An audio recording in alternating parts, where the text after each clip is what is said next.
Hi, how are you guys? My name is Sine Lynn, aka Black Mermaid Oracle. Um, I don't know about changing my name. You guys are more than welcome to send out any recommendations as to what I should call myself for this channel. I don't know. But so what I intend to do for this new channel is I'm going to teach you everything that I have learned throughout the course of 10 years, basically. So, starting with tarot. Okay, so basically, there are 78 cards, if I recall correctly, within a tarot deck. And not only are there 78 cards in a tarot deck, but 55, 56 of them are minor arcana cards, and 22 of them are the major arcana cards. Some people call them arcana, or some people may call them arcana, but it depends on your dialogue or language or preference. I prefer arcana,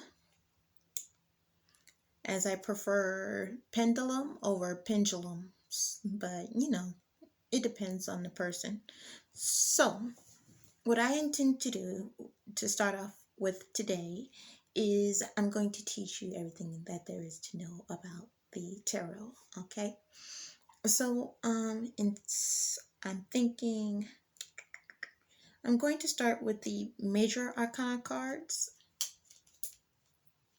and for this video.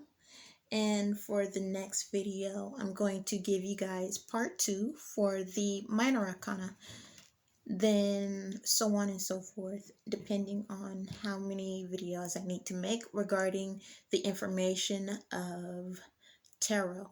So not only am I going to teach you guys on how to read tarot or how to I want to say interpret tarot, because for some people they rely on books, or others they rely on their intuition. I work with both sometimes, and sometimes I just use my intuition, but there is no right or wrong answer for interpreting the tarot. Okay, so we have card 0. This is the full card. Okay, the full card is about you can have variations of interpretations of the full card. You can go by youth of it. Not no no. Let me see if I can say this correctly. Youthism, youthism, or the Peter Pan syndrome, and that's in reverse. You can go ahead and call it by that if this card is in reverse. But for the majority of the interpretation of the Fool's card, it represents someone just now getting out of the world, getting out into the world, leaving their home, trying to explore, getting to know themselves and others, and not just the people that they surround themselves by while they're at home. Okay? So this one is someone who is looking positive about his new ventures. This is someone who's willing to take risks, be daring, okay, childish, innocent. You can use this also to interpret innocence, okay, especially with the white flower there. Apologies for the light. You see the white flower in his hand though? And then the sun shining upon him? And then the white dog? Yeah. Innocence, purity, lack of intellect, lack of experiences. You can get into even further details regarding how you are to interpret the Fool's card. Like I said, there are no right or wrong answers in interpreting these cards. Okay? But if you look into the book, the Fool's card it's all about new ventures, new ideas, just getting out into the world and innocence, just lacking experience of an adult or someone who's been outside and getting into relationships and marriages and having families and, going to college even. So basically, you can even say that this is the graduation card. And I think I might actually go ahead and interpret as such. Sorry, I got something on it. So, the Magician. And if you guys can't tell, I am wearing a workout attire midriff, so it's not a bra, okay? But we have the Magician, okay?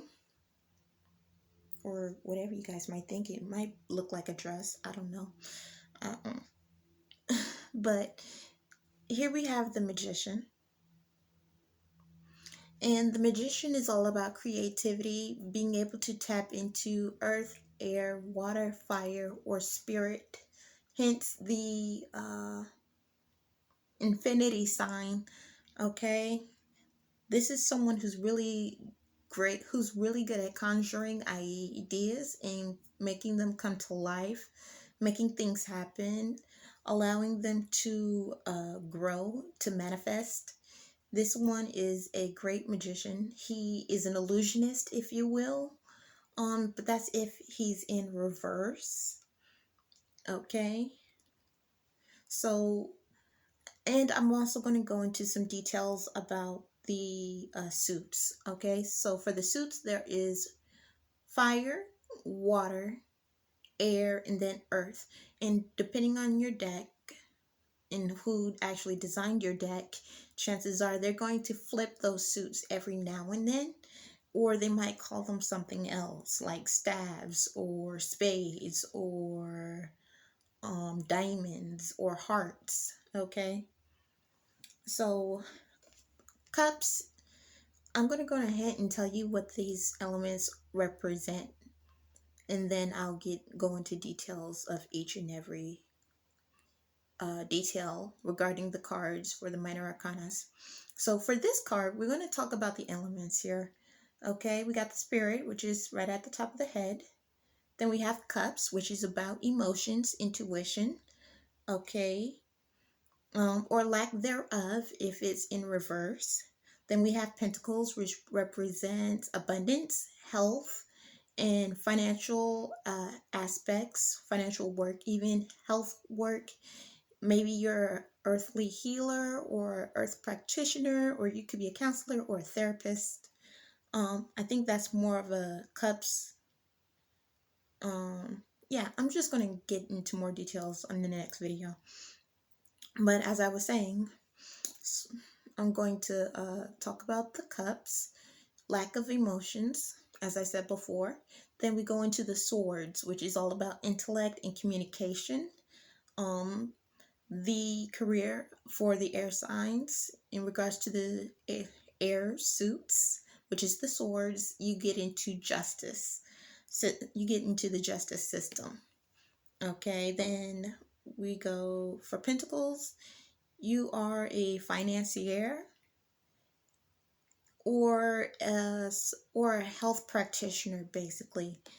So yeah, but this magician is the master of all of these arts and crafts and abilities. So, and with the infinity sign, which is basically like the sixth sense, and I'll get into details about that in the next video.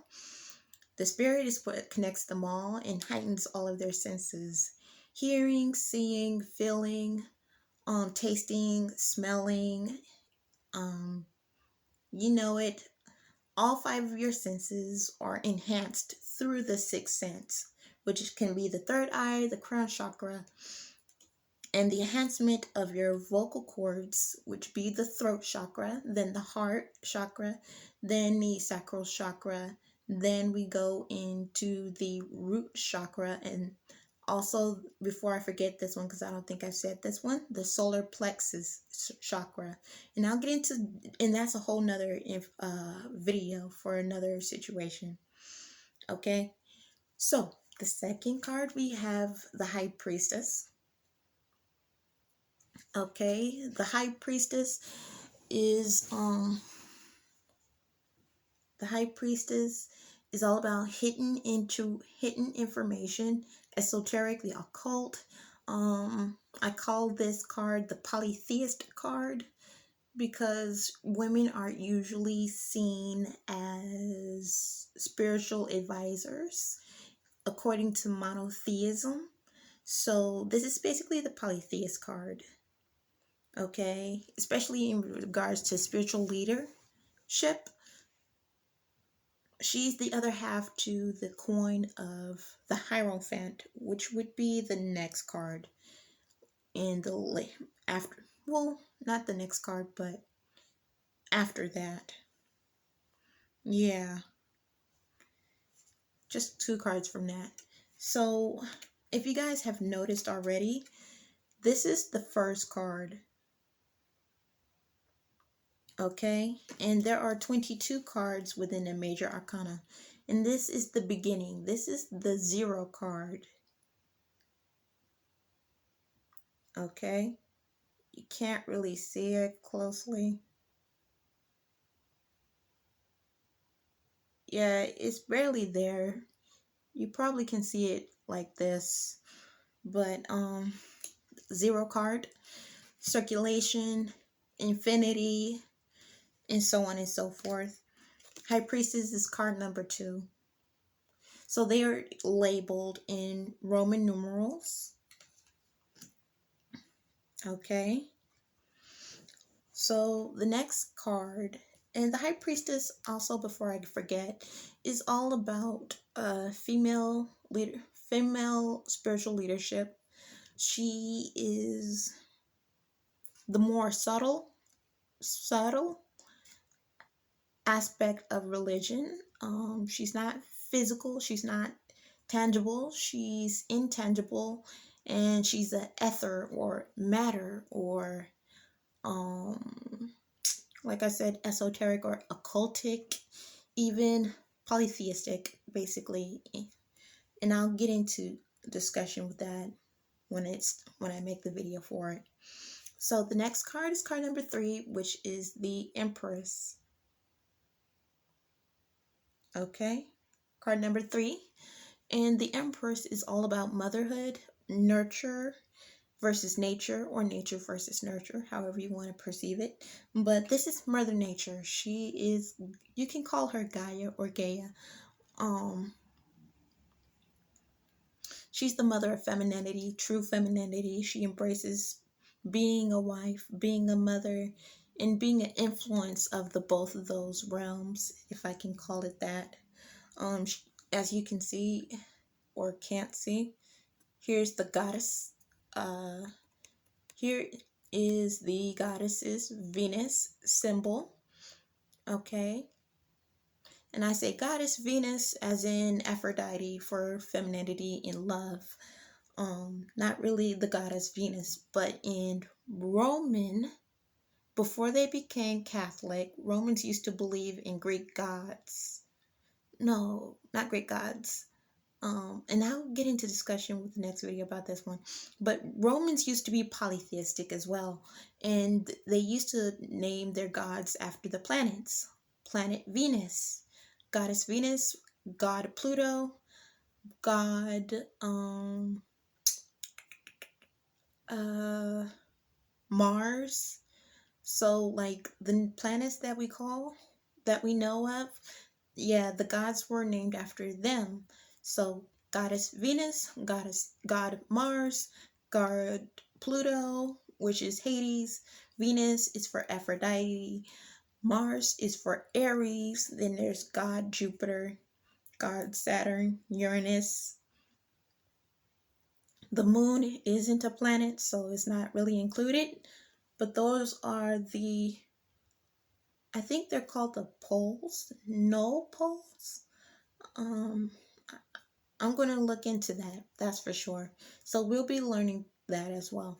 But yeah, anyways, before I get off track, motherhood, mother versus nature, nature versus mother. You can even say that she's a very protective mother if you want to. The next card is the Emperor, the Father card. And this is card number 4. Okay, card number 4. He's all about fatherhood, leadership, action. He has the ram as his sigil, basically, as his symbol. I think, yeah, for fire signs, he is to be, okay, so there's Aries, Sagittarius, and Leo. Leo is for strength. I think the Emperor represents the Aries. Yeah, and I'll be getting into a whole nother video about that as well. So, talking about two halves of one coin, we have the Hierophant, and this is card number 5. Card number 5, and he is the monotheistic. He is the monotheist. He is the father of monotheism, and the High Priestess is the mother of polytheism. And they started off as, and I'm going to get into further details about this story, but yeah, there used to be a they before there were a he and a she. And if you watch Disenchantment, I do believe the 2nd season, they get into details about that. But you know, when you do research about polytheism, you find out that there were two gods who became one. So there's Father God and Mother Goddess, and then their children were the ones. Okay, but now according to monotheism, there's just Father God. And for polytheism, you can either support Mother Goddess or you can support Mother Goddess with also a Father God. It is a choice. So Hierophant is all about spiritual guidance, physical guidance, I mean. He's the counselor of marital issues, if you ever have one. The physical, tangible aspect of religion. Like I said, the High Priestess is more about the spiritual path towards getting to know your God, and the Hierophant is basically the one who leads you down the physical path regarding to how you can connect with God. Okay, so and I'm going to do some research, and I hope to get a Bible so I can give you guys a full description on how monotheism works. I mean, truly works versus what people are teaching you these days. Full of lies, first of all, because it doesn't matter which religion you believe in. Both of them have a ego self as well as a celestial self, a divine self. Okay, two halves of one coin. There's always going to be two halves of one coin, no matter what. Okay, so after the Hierophant, and like I said, he's all about the physical aspects of religion. He's the one that's all about discipline if you're incorrect. The fatherly figure for spirituality, as well as the High Priestess, whom is the mother aspect of your spirituality. Okay, so after the Hierophant, we have the Lover's card. The Lover's card is all about companionship, union, reunion. You can go by soulmates, you can go by twin flames. This can be fate bringing you and your partner together. And it's also by choice as well. love by choice, or choosing your partner to spend the rest of your life with. That's part of the Lover's card as well.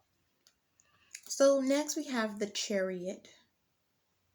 And the Lovers, before I forget, she is card number 6. Okay. Card number 6. Card number 7 is the Chariot. All right. The Chariot. So the Chariot is all about self-control, self-mastery, self-restraint. The Chariot is all about overcoming obstacles, trials, tribulations, and so on and so forth. Also in dealing with the insurmountable task of overcoming obstacles.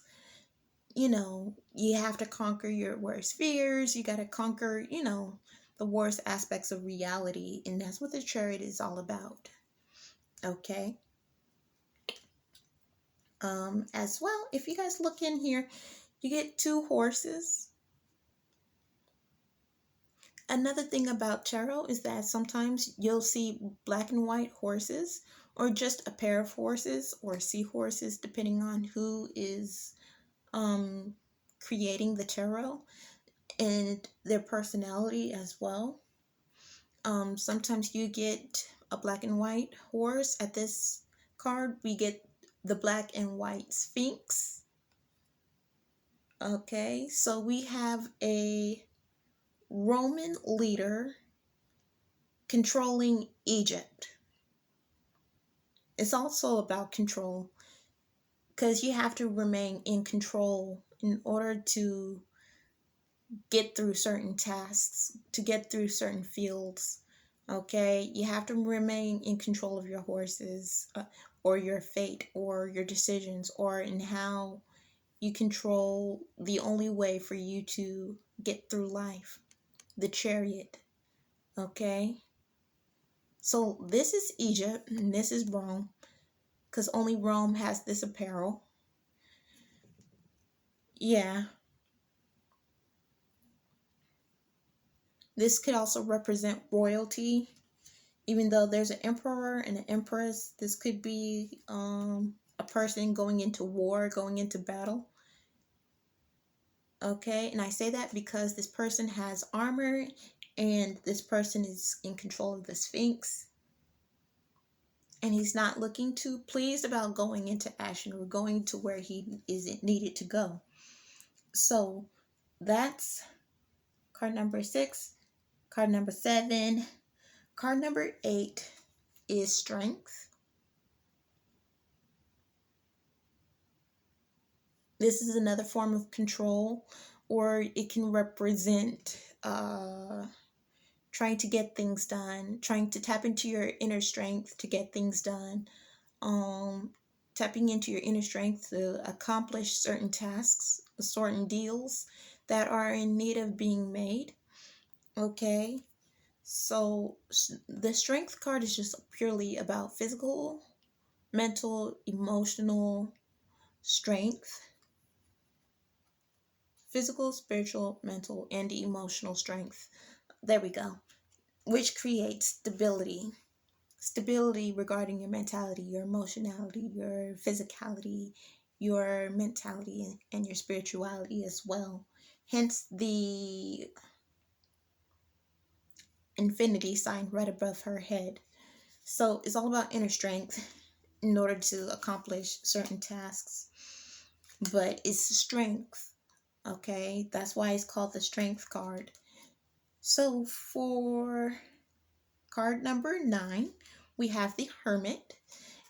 Okay.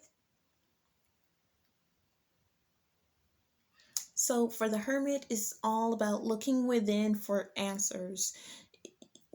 If you can't find answers from without, then you have to go from within. Okay? Or start from within. You have to look towards yourself to be your own inner light in order for you to guide yourself through the darkness. That is the cruel fact of being human, as well as being a child of God. Okay. And withdrawals could also mean rehabilitation, if you will, or if I may. This could be about rehabilitation. Um, and lacking freedom. I say lacking freedom because there's a star in his cage and there's always light in his cage. And instead of it being free, it's being locked up. So anytime you see a hermit, his light is being locked up and it's being used to guide him through the darkness so that he may see his way, as well as so that he may actually get his hands on certain information that only he can have and be allowed to use. Okay. And so for number 10, we have the Wheel of Fortune. We can call it blessings, we can call it hexes in reverse, and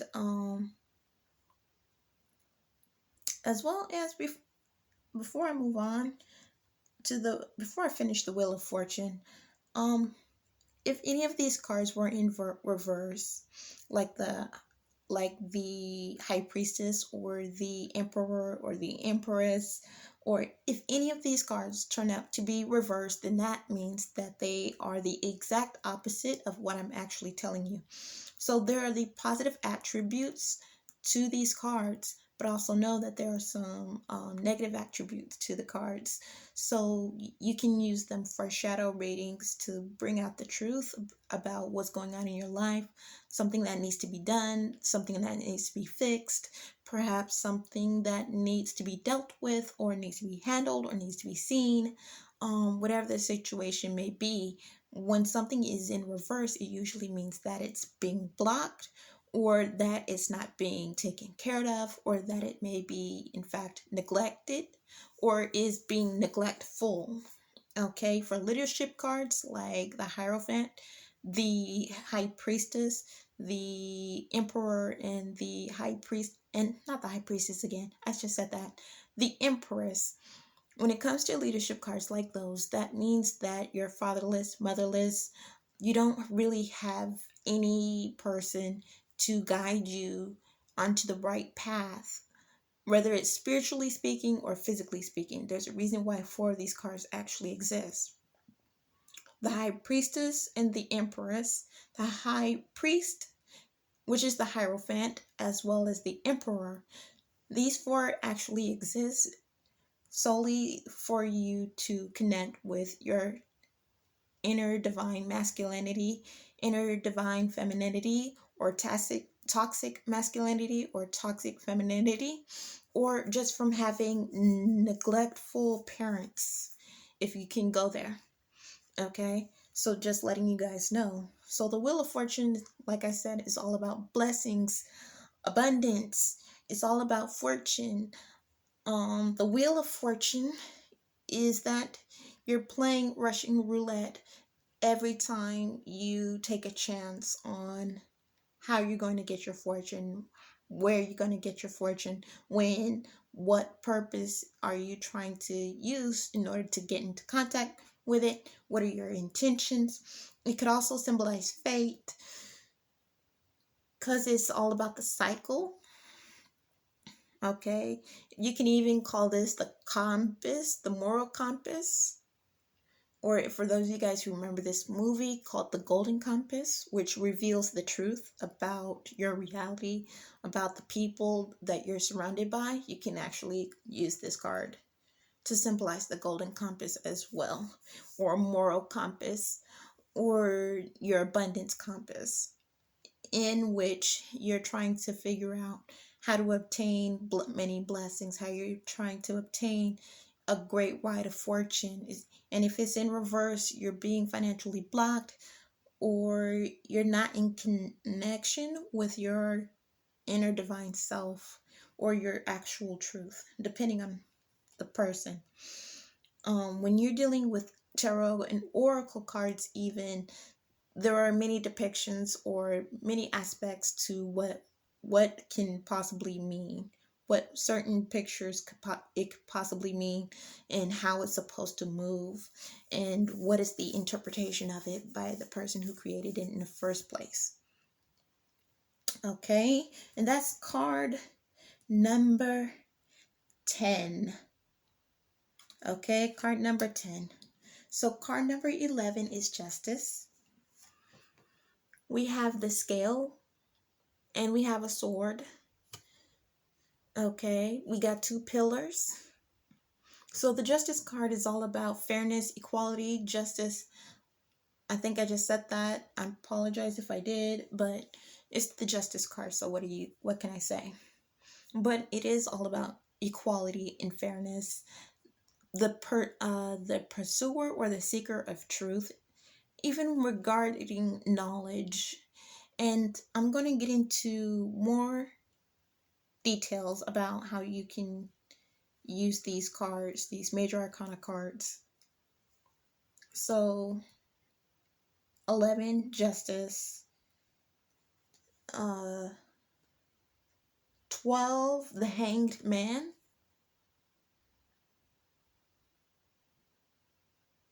Okay, it's all about the pursuit of knowledge or wisdom, and it's actually about perception. But if you look into a lot of stories, and I've learned quite a lot since I started tarot, when you go into mythology or folklores, you can get variations of depictions of the Hanged Man or any of the other cards that I have just literally described to you. The Hanged Man could literally be the pursuit of knowledge and wisdom, just due to Odin's story and how he gained the knowledge, the hidden knowledge that he has in order to be the man that he is, to be the ruler that he has become. Okay, sacrifice could be about sacrifice, or it could be about self-sacrifice, depending on how you perceive it. It's all about intuition. So that is card number 12. So card number 13 is Death. And a lot of people get negative vibes through death as well. But death only leaves room for something new. It's actually described as transformation. So a lot of people fear death, but at the end of the day, it's not something that's worthy of being feared, because it only means that in order for you to become one thing, you have to let go of another. So hence rebirth, which is another thing that is a part of death, because in order for you to be reborn, you would have had to have died. Hence transformation. And then you go into details like the caterpillar becoming the butterfly, and how it gets wrapped up in its cocoon or its chrysalis, whatever you like to call it, and it goes through metamorphosis. Even death can be metamorphosis of metamorphosis. Okay, it's painful, it's ugly, hence why there's this guy. And I'm also going to describe to you or share with you other tarot cards that I actually have, and I'll show you guys what other creators of the tarot have depicted or have created through their state of minds of what tarot can or could possibly look like through their ideals and through their creativity.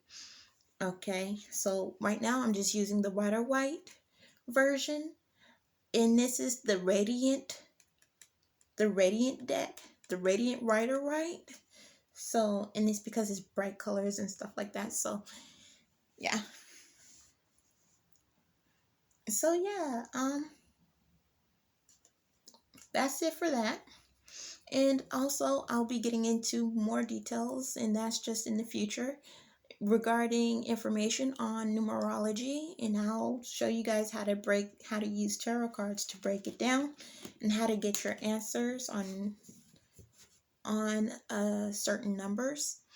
And I'm going to give you information on what the numbers mean alone, and then I could help you guys use oracle cards, break the numbers down on those to create stories that only the tarot can unfold and foretell, if I will. Okay, so that was 13, death. So 14 is temperance.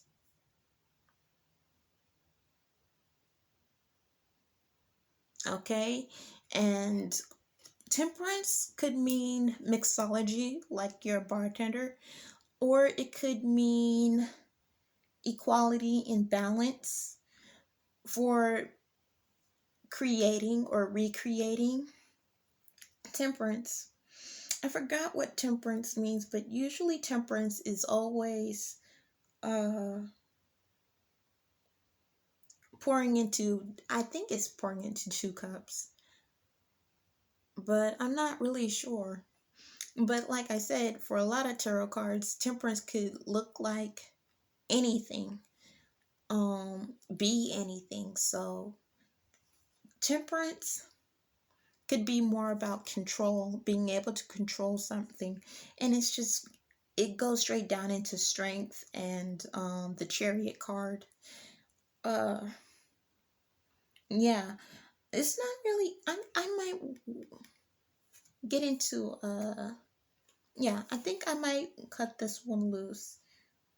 But I just say mixology and control, mastery and balance, maintenance as well, because you don't know what the card is going to look like through other people's eyes. So it's just like, it's going to be one thing, and then it's going to be another, and then another, and another.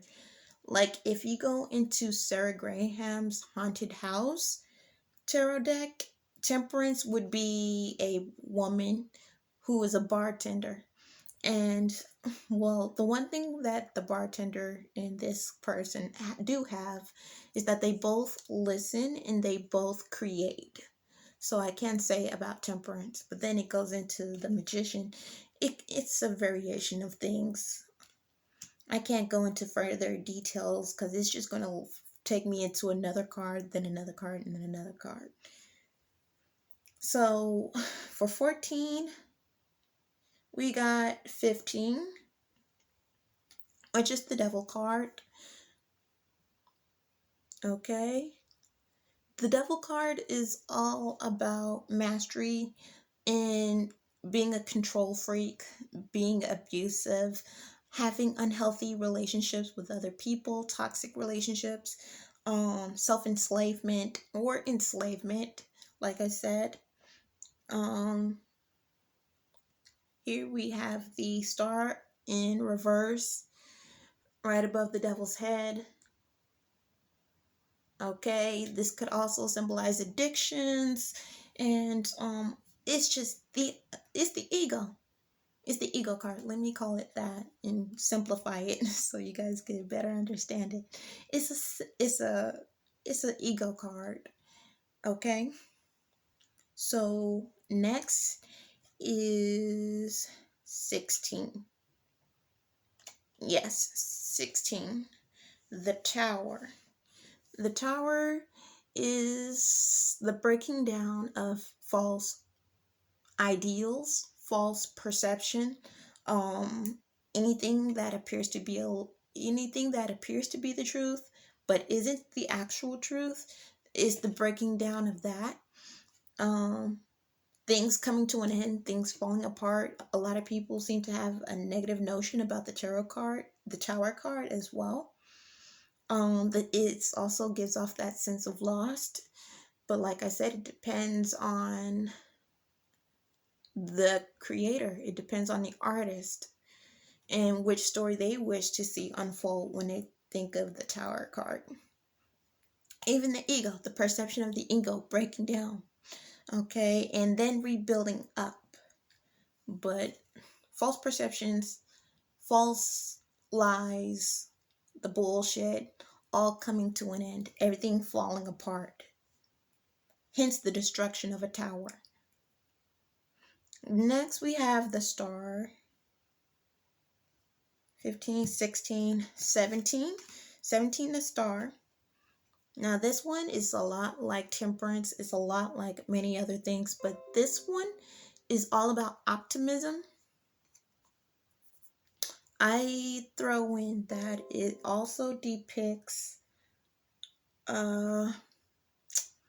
you know, the Star of Bethlehem with Jesus Christ, and how the or, Magi were actually led to Jesus Christ through the North Star. I apply it to this card. Okay. You can think of Gaia when you see this picture as well, because look at it. She's refilling the lake, and then she's using the lake to replenish the land. So there's a lot of balance, there's a lot of temperance in here too. But then you can count the stars. Like I said, numerology can have an effect on how you get to read these cards. But the big bright yellow star is definitely the North Star. So optimism, being positive, being guided through the night. That's what a lot of slaves would use the North Star for. Or they can be led through some other means, but it's still like I said, it's leading me to other cards and other cards and other cards. All right. So next we have, okay, 16, 17, 18, we have the moon. So the moon is all about indiscretion. It's all about being discreet. It's all about hidden messages, things that have not been unveiled as of yet. Okay, then with the moon card, we see two dogs. We always see two dogs or wolves. Whether they're male or female, it doesn't really matter. They're two dogs. And what do dogs like to do? They like to howl. They like to bark. Do they move out at night? No, not really. They usually sleep at night, which kind of, you know, it kind of contradicts the werewolf analogy, you know. It defeats that purpose, because werewolves come out at night during a full moon. Wolves don't even come out at night. They come out at day. They go hunting by day. They go, and play by day. They're just like people. They do everything by day. The only thing they might do at night is howl. But even then, it's kind of like, that's just the time of the hour where they all go to sleep. So the werewolf bit is it defeats the purpose. Then we have a crawfish or a lobster coming out of the water. I apologize if this video cuts short. I will give you guys a part 2 to this video, and I might use the rest of it to use for the minor arcana. Might. Or I just couldn't cut it short. But with the crawfish or the lobster coming out of the water, whether it's a lake or an ocean, it doesn't really matter. I think it's more of a lake than an ocean, mind you, because it's surrounded by grass. Chances are it's more about the subconscious of our mind. So you can think of it in that aspect as well. And there's always two castles or two pillars. So there's a duality about midnight, about things that are being hidden at night, that dwell within the night. Okay.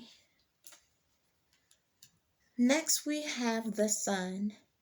So that was 16, 17, 18, 19. So we got 2 more cards to go. 19. We have 19. And that is the sun card. And that's where everything gets to come out to play during the broad daylight. Innocence, youth, purity. Congratulations. You can use this sun card as a card to symbolize you giving birth to a child, considering there's usually always a kid when you're describing the sun card. But you can see the sunflowers, you can see the horse, the white horse, rarely black horses. But I'm going to show you guys more variations of tarot so I can show you guys what I actually mean by the interpretations of the cards and how it differentiates according to the imagery that has been chosen by the artists themselves. So we're going on to 20, the Judgment card. And hence by judgment, you're being judged or you're judging others. Okay, or it could be like something cataclysmic if you really want to go there, like the book of Revelations or the judgment day that leads to the book of Revelations. You can actually apply that to this card. Um a lot of people are happy about this though, so it's a positive judgment, but if it was in reverse, it would be a negative one. Then they have this flag. I forgot what flag. I think it's from the UK. I'm not sure. Or it could be a patriot flag. I'm not sure at all. But yeah.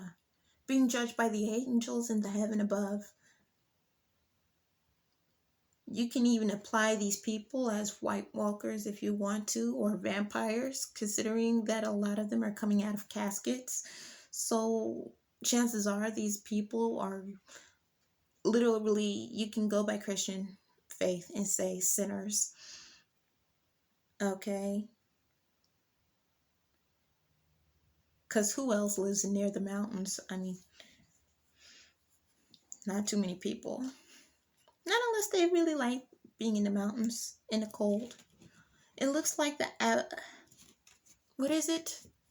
The Appalachian Mountains or the Mount Everest type of vibe or deal.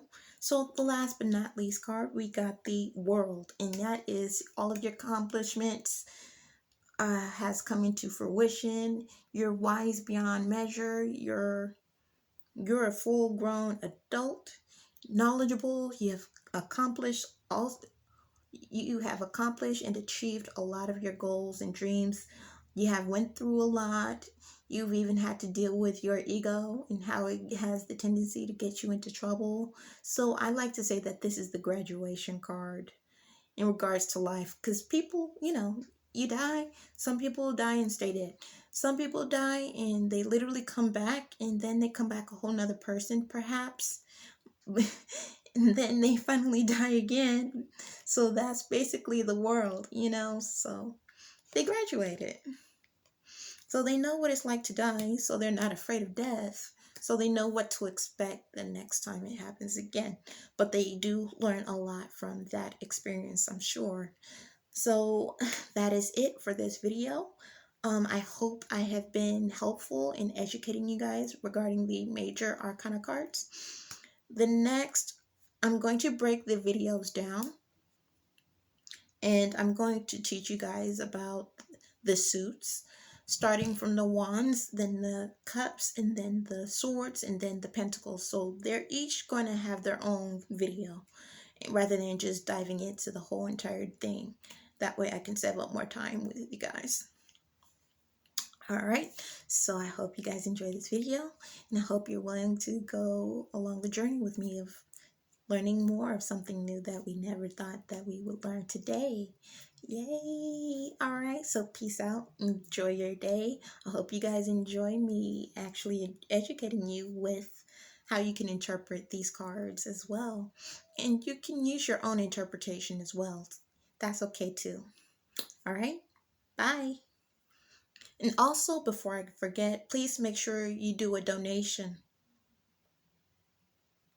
Okay, so this might be a test run for now, but like if you want to learn more, make a donation and contribute to the channel. And a lot of your donations will be going into me. Thank you. And as well, it would be going into it will be going into my education and my work purposes. I think I might fall in love with this video and this idea of using a new channel like this. So wish me luck. Bye, ladies and gents, if it is ladies and gents. But gentlemen, show your support. Thank you.